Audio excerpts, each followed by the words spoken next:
Hi there, Cheryl from Cheryl Big Real Estate with your monthly market update across the region for April of 2020.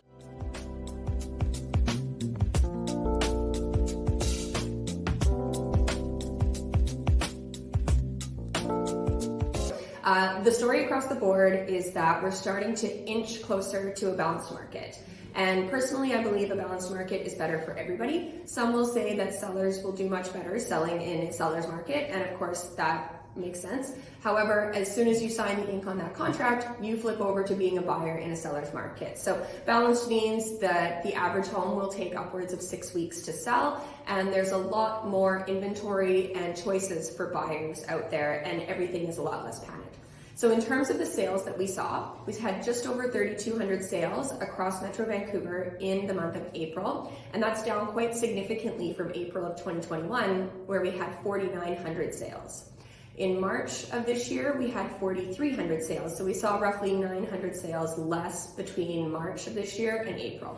We're also starting to see more listings coming on. So we had just over 6,000 listings that came on across the region, and that's really helping to boost what a buyer can look at, which is giving them more choice.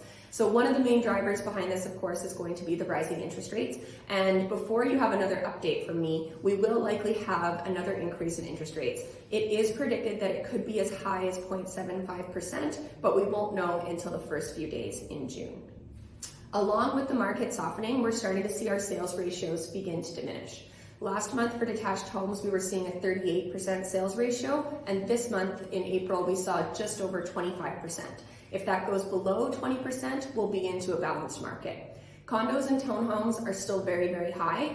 They were in and around the 45-47% sales ratio range for April, whereas last month in March, those were up at like 73%, 74%. So we've seen a dramatic decrease in the number of sales that are happening across that spectrum as well. Overall, we saw prices increase just about 1% across the board for all the different styles of properties. And last month, our sales were just 1.5% above the above the 10-year average. So that gives you a snapshot into what's happening. If you have questions, if you're thinking of listing your property or thinking of buying, reach out to me anytime. I'm always happy to answer questions. Thanks.